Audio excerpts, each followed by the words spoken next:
Assalamualaikum warahmatullahi wabarakatuh. Semangat pagi dan salam sehat buat kita semua. Perkenalkan, nama saya Joseph Harmatarigan. Di sini saya dipercaya untuk mengampu mata kuliah manajemen dengan kode EKMA 4116. Mata kuliah ini sendiri nanti banyak hal yang akan dibahas. Yang pertama, kita nanti akan bahas mengenai manajemen itu sendiri sebagai pengantar dan juga lingkungan organisasi. Kemudian juga nanti teman-teman akan membahas mengenai perencanaan strategis serta pengambilan keputusan atau decision making.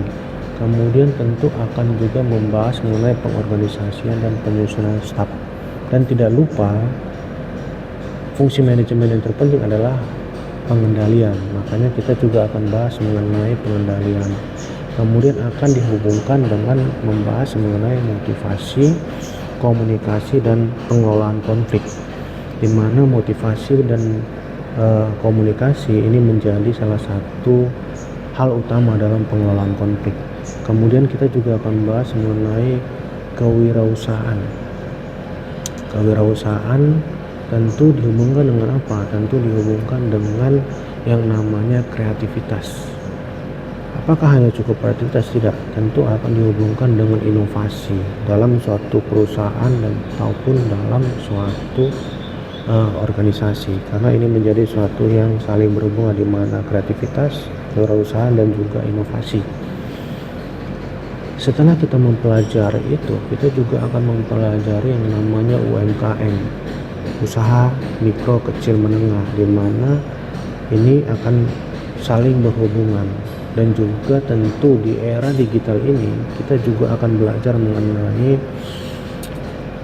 manajemen di era digital gitu.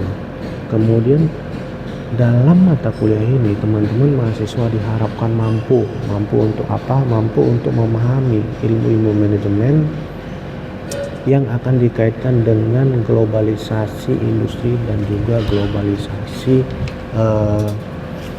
organisasi seperti itu. Selain itu juga untuk bobot penilaian ini teman-teman harus paham, di mana bobot penilaian ada 3.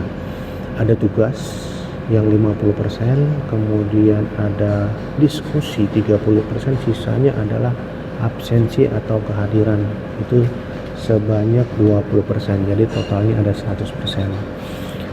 Kemudian untuk tugas ini harus diperhatikan dengan baik, karena tugas ada 3 kali, tugas 1, tugas 2, tugas 3 di pertemuan ketiga atau sesi ketiga, sesi ke-5, dan sesi ke-7.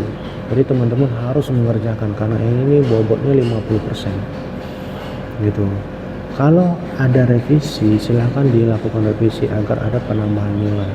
Demikian, selamat belajar dan silahkan mengikuti diskusi juga. Semangat selalu dan jaga selalu kesehatan.